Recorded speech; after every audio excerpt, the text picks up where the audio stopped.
Okay, magandang hapon po sa ating lahat at pag-usapan po natin itong pagpunta ni Bongbong Marcos dito sa New York. Okay? Bumiyahe raw siya papuntang New York para sa UN General Assembly. Hindi ko nga maintindihan kasi yung iba patungkol raw sa yung women's na alam mo yun naman, timing pa yung nangyari kay Ann Curtis at si Suntay, di ba? At yun rin, may kaunting pupuntahan si BBM doon sa New York para ayusin raw itong gulo dyan sa usaping Iran, no? Na nagkaroon po ng problema ngayon sa ating oil price hike, okay? So, ang tanong ngayon ng taong bayan, tama ba itong ginawa ni Bongbong Marcos na pagpunta doon sa New York? O ito ba ay dagdag gastusin lamang ang kanyang ginagawa? So yan po ang ating alamin dito sa balita na ito. Kasi ewan ko itong si Auntie Claire Castro, bakit binabanatan pa niya ngayon si VP Sara na ang usapan dito ay paano i-resolba ni Bongbong Marcos itong problema ng bansa natin. Because hindi naman siguro Pilipinas lang ang nakaranas ng crisis ngayon dahil dito sa gulo sa Iran, di ba? Pilipinas rin ang pinakaunang biktima dito sa problemang ito. Di syempre, yung tinanong si Auntie Claire patungkol dito na anong gagawin ni BBM, bakit siya ay pupunta sa New York, ano ba ang maiambag ni BBM doon sa usapin na yun, pati ba naman itong si Auntie Claire Castro, isiningit pa niyang bumanat kay VP Sara? Di ba? Alam mo, Auntie Claire Castro, no? Ito lang yung masasabi ko sa iyo. Kung halatang halata na ang inyong administrasyon, no, kasama yung presidente mong bangag, kung halatang halata na hindi nyo kaya, kasi po nakikita yan ng taong bayan, hindi nyo yan maitatago Ang inyong performance, hindi nyo pwedeng ilihis sa ibang issue yan. Ang issue ngayon, si BBM. Ang issue ngayon, papaano o kung ano ba ang gawin ni BBM. Nakaantabay po ang taong bayan, papaano niyo ito susolusyonan itong problema dyan na oil price hike at naaapektuhan yung ekonomiya natin. Ngayon, bakit mo isasali sa kwento si VP Sara sa mga banat mo, Auntie Claire Castro? Hindi yan nakakatulong. Mas lalong nakakagalit yan ng taong bayan. That means to say, pareha lang yan sa istorya ng flood control. Ang taong bayan nakaantabay rin kung sino ang mananagot sa flood control anomaly scandal. Sino ang nagnakaw ng pera ng taong bayan. Hanggang ngayon, wala kayong ginawa. Kasi busy kayo sa impeachment ni VP Sara. Pareha lang yun, di ba? Ngayon, nakaantabay ang taong bayan dito sa problema ng ekonomiya natin, tumaas yung gasolina, ano ang gagawin ni BBM? We are waiting. Tapos isisingit nyo si VP Sara sa banat mo. Ito yung balita ito yung balita. Panoorin natin. Pero bago natin yan, like, share at subscribe, follow Don Mar TV. Okay. Ito, panoorin natin. Tumulak na pa US si PBBM para sa 2-day working visit. Isa sa layon ng Pangulo. Tandaan 2 araw po siya doon sa New York. Okay? Baka mag-It's Too Big Part 2. Wala baka mag-It's Too Big Part 2 sila doon kasi pagkita nyo doon sa Amerika, pagpunta nyo doon sa New York, di ba? Ang lalaki ng mga buildings doon, sasabihin ni F. Eliza, it's too big. No, Liza, it's too big. Hindi. Ang tanong dyan, ito yung pinakatanong ko, kasama ba si Liza? Kasama ba siya? Ipanawagan ang kapayapaan sa Middle East.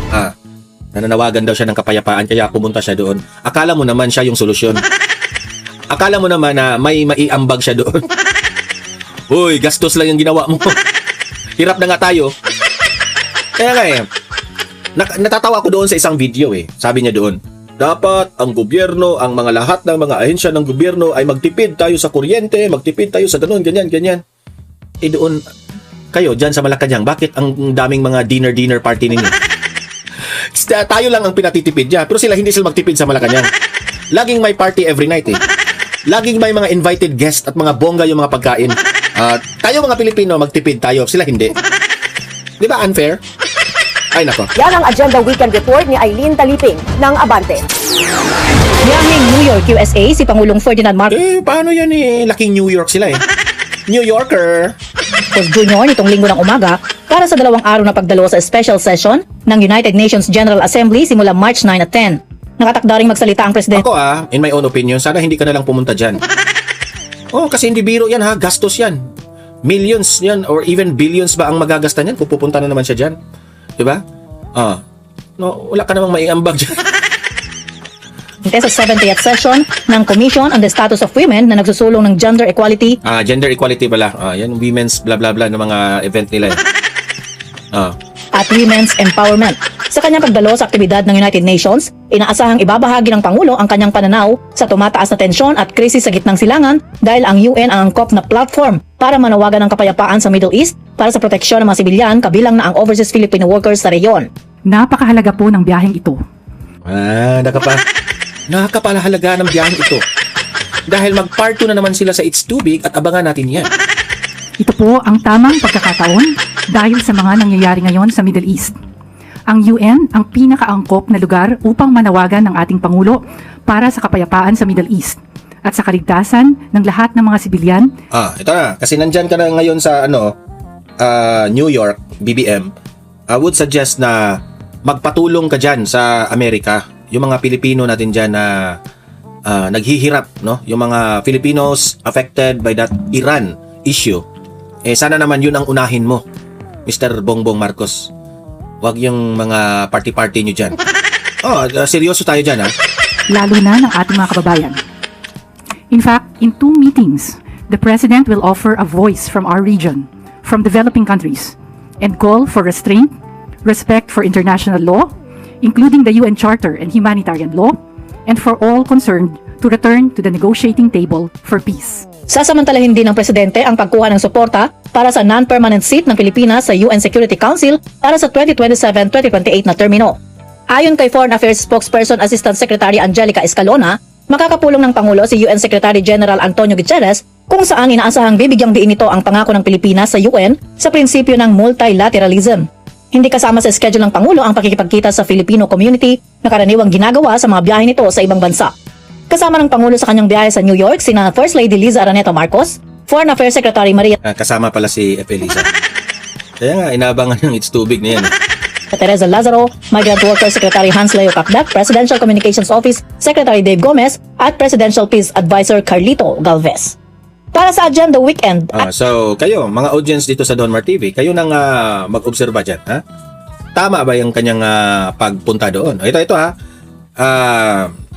Ito na yung binanggit ko sa inyo. Bakit sinama pa ni Auntie Claire yung mga banat niya dito kay BP Sara, ha? Nausapin dito paano isosolve ni BBM. Nasa Amerika na nga si Pangulong Bongbong Marcos para dumalo sa United Nations General Assembly. Iba't ibang issue ang tatalakay ng Pangulo sa pagtitipon kabilang ang pagkuha sa non-permanent seat sa UN Security Council. At live mula sa New York, USA, may Express Report si Maricel Halili. Masaya, ano bang balita dyan? Miki mag-aalas 3 ng hapon dito sa New York nang dumating si Pangulong Bongbong Marcos para nga dumalo sa United Nations. Ang dadaluhan niya rito ay patungkol sa event para sa mga kababaihan. Pero ang sabi ng Department of Foreign Affairs, target ng Pangulo na maihaya sa United Nations yung posisyon ng Pilipinas tungkol sa nangyayaring gulo dyan sa gitnang silangan at para maikampanya na rin yung ating pagnanais na makuha yung non-permanent seat sa United Nations Security Council. Sinalubong ng kilos protesta si Pangulong Bongbong Marcos sa pagdating niya rito sa New York City. Pati dyan sa New York, mga Pilipino dyan sa New York, ayaw na kay BBM. Ay, nako. Panawagan ng mga grupo, tuldukan na ang korupsyon, proteksyonan ng Filipino workers sa abroad at iparating ang pangamba sa mga kababayan natin. Kaya galit ngayon ang mga OFWs Hindi pinakita ng administrasyong ito o mismo si BBM na importante ang mga OFWs. Wala. Alam ko naman siguro, si BBM, wala na siyang gana sa mga OFWs. Kasi ang mga OFWs, galit sila sa ginawa niya. Ito si BBM, galit ang mga OFWs sa ginawa nila kay Duterte. Wala siya, siguro. Hindi ko alam, ha? Pero, hindi naman siguro, manhid itong si BBM na hindi niya ma-feel na every time lalakad siya sa ibang bansa, ay parang isinusuka na siya ng taong bayan. Dito nga sa mga events, no, sa Pilipinas kung saan siya pumupunta, wala nang pumalakpak sa kanya. Yung mga event organizers na lang ang pumalakpak.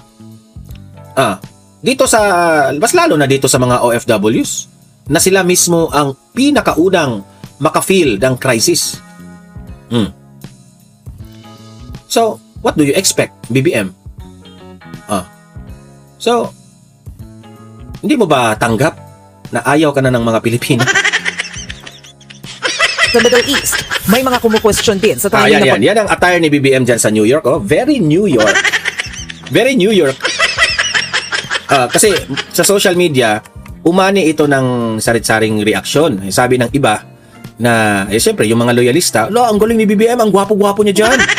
Very New York siya dyan. Ang social-social ni BBM. Yan ang mga, nila yung mga lulong na mga loyalista at mga dilawan. Pero sa kabilang banda, yung taong bayan, ang sabi, iba talaga si BBM.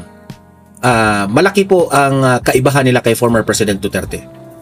Kasi si former President Duterte was very proud of the Philippines. Every time dumating yan sa ibang bansa, no? Ay kapag mag-step down na siya doon sa eroplano, ay talagang nakabarong si former President Duterte. Nakabarong yan, ha? Sometimes naka-Amerikana siguro, pero sometimes rin nakabarong. So that only shows na itong si former President Duterte, ipinakita lang niya na siya yung nagre-represent para sa atin. And imagine, Duterte is not comfortable wearing barong. Kasi nakakatihan siya. Ako nga kapag ako, nagsusuot ako ng barong kapag invited kami sa kasal, ganun ganyan, nakakatihan ako sa barong.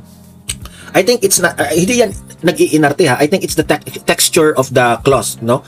Na makati siya, na para sa atin pang okasyon lang, no? Mga 2 to 3 hours pwede magbarong ka. After sa mass wedding, pwede mo nang tanggalin yan at palitan. Pero si former President Duterte, talagang sinusuot niya yan kahit hindi siya komportable because he is proud of us Filipinos and to our flag. Pero ito, tingnan yung attire niya. Di ba? Para lang na mag-mall. Ayan, no? Kasi pupunta siya sa New York, he wants to belong there. Mag-New York rin siya. Naka-fedora ka pa siya. New York. Sosyal. bisita rito ni PBBM. Sosyal ang forma ng presidente, pero ang taong bayan, hirap na hirap na. Ito na si Auntie Claire, ang banat ni Auntie Claire, ha? Ito. Liwanag ni Palace Press Officer Claire Castro, ito ang tamang panahon na pumunta si PBBM sa New York para dumalo sa pagpupulong ng United Nations. Kailangan kasing ikampanya ng Pangulo na ibigay sa Pilipinas ang non-permanent seat ng UN Security Council. Nauna ng kinwestiyon ni Senador Rodante Marcoleta ang hakbang na ito. Ano raw ba ang mapapala ng Pilipinas kung magkakapwesto sa UN Security Council? Sagot siya ng palasyo. Ito po kasi ang hindi nagiging maganda sa iba nating mga kababayan. Instead, Itong si Auntie Claire, kung magsalita sa media, parang laging galit. Laging galit talaga. Sabi ko sa kanya na, ano ba itong babaeng ito? Parang negative talaga yung buhay nitong babaeng ito. Auntie Claire, maganda ba yung love life mo? Para kang laging galit na maging positibo, mas nagiging negatibo po. Mas nagiging negatibo. Mas nadinig pa ang pagbagsak sa integridad ng Pilipinas para nalangka na pilit ibinabagsak kung anuman ang kapasidad ng ating bansa.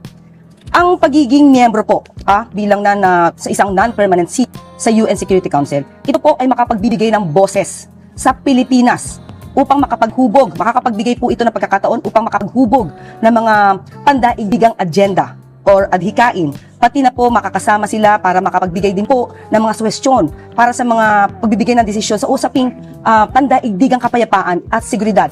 Per region, ang botohan ng UNSC sa pagpili ng bansang bibigyan ng non-permanent seat mula 2027 hanggang 2028. Sabi ni Philippine Ambassador to America Babes Romualdez, importante ang posisyong ito na ikampanya ni PBBM sa UN, lalo't bukod sa Middle East conflict ay hindi pa rin natatapos ang issue sa West Philippine Sea. Mas magkakaboses kasi ang Pilipinas sa isyong pangseguridad kung mapapabilang tayo sa 10 bansang may kung ini-expect niyo dyan, kayong mga loyalista, alam ko, pinupuri nyo na ng pinupuri si BBM sa pagpunta dyan sa New York. Kung akala ninyo, yung pagpunta niya dyan sa New York ay masusolve yung problema dyan sa West Philippine Sea is South China Sea na yan. Hindi. Huwag kayong expect, ha? permanent seat. Kalaban ng Pilipinas sa pwesto ang Kyrgyzstan. Obviously, because of what we face right now in the West Philippine Sea, having a seat at the Security Council is going to be a major impact for us, since, as we all know, the United Nations is an important body, and it is the one that has decided on our arbitration award. Pero hindi pa rin maikakaila na tiyempo ang working visit ni PBBM sa gitna ng paglobo ng presyo ng petrolyo sa Pilipinas. Ayon kay Yuse Castro, kumikilos na ang Department of Energy. Katunayan, mag-i-issue raw ang DOE ng show cause order sa 54 na gas stations na biglang nagtaas ng presyo ng petrolyo kahit hindi pa dapat. Kapag kayo po ay nagsamantala, meron po kayong kalalagyan. Kayo po ay madidemanda at maaari matanggalan pa po kayo ng pagkakataon na kayo ay makapagnegosyo. So tandaan niyo po, ang sabi po ng Pangulo, magtulungan tayo. Ako kahit ayaw natin yung pagmumukha ni Auntie Claire, tama naman yung sinabi niya, no? Tama yung sinabi niya na yung mga nagbibenta ng mga gasolina, wag nyo namang pagsamantalahan na tataasan nyo kaagad yung gasolina ng sobrang mataas. Na kung itong mga gasolina na ito ay yung mga old stock pa ninyo, no? May old stock bang term niya? But I mean, yung nakuha ninyo na gasolina na mura pa ito, no? Hindi pa nangyari yung gulo dyan sa Iran. Ibenta nyo ng normal price. Huwag nyong pagsamantalahan na kasi nagyera doon sa Iran, tataasan nyo ng tataasan yung tataasan natin ito pa naiintindihan ito ng tao. Sana wag naman. Magtulungan tayo. Tama yung sinabi ni Auntie Claire. Sangayon tayo, Jud.